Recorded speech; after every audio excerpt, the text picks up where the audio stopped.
Interestingly enough, actually, in a passport, you have a similar chip that you have on your ledger. Okay, ledger has a similar chip that is on your passport. Okay, so now you can start thinking, wow, but okay, so what does that mean? Like, can my passport go digital? You just had a keynote, you were talking about the digital passport, how ledger can become your identity. Tell me about that. What's your thought process behind that? Look, the thought process is this. When Bitcoin was invented, Bitcoin was many inventions in one. Okay, one of the invention of Bitcoin was now you can have something digital that is yours, that is unique and that is yours. It didn't exist before Bitcoin. Okay. In the future, everything will be tokenized, right? Value will be tokenized. Why? Not just because we're fanatics, but just because it's better technology to transfer value. Okay, and we start to see it now every day. An example of something that's been tokenized is art. Your art has been tokenized. Okay.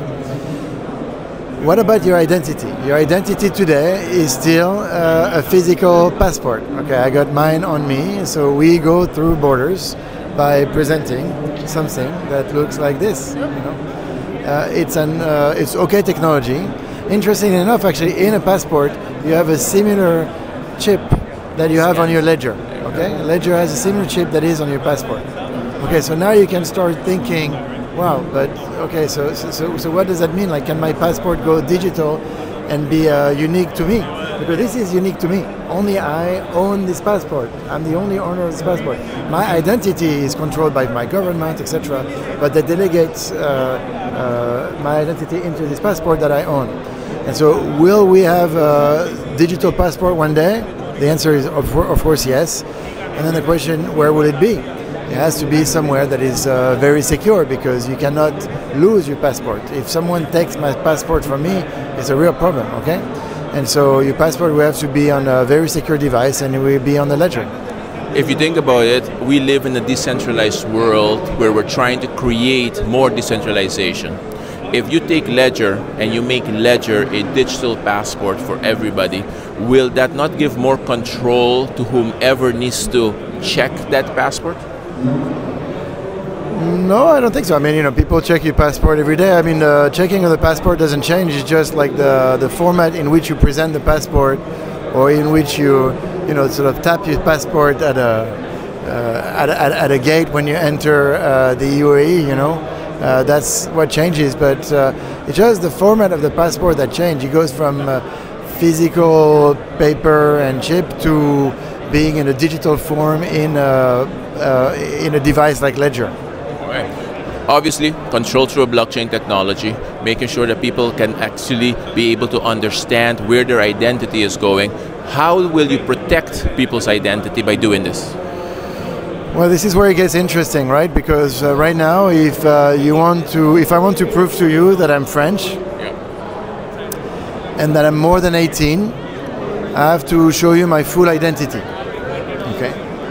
Tomorrow, and it already exists in terms of technology, but like tomorrow on your ledger, you'll be able to prove, I'll be able to prove that I'm French and 18 without revealing my whole identity. There are additional layers of technology like zero knowledge proof, etc., that makes it possible. And so, this becomes very interesting, because there are a lot of services where you need to prove part of your identity and not all. And also, now that you control your identity, and you control what you share from your identity, it becomes very interesting in terms of the products that you can build around that. This is the first ever crypto event in Abu Dhabi. Ledger is here with a booth. How significant is that? Well, Ledger has had a big presence in the UAE for the past years.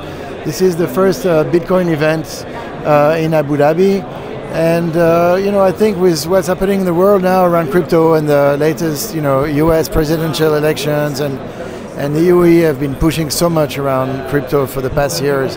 I think for me it's a very natural cycle. It feels very natural.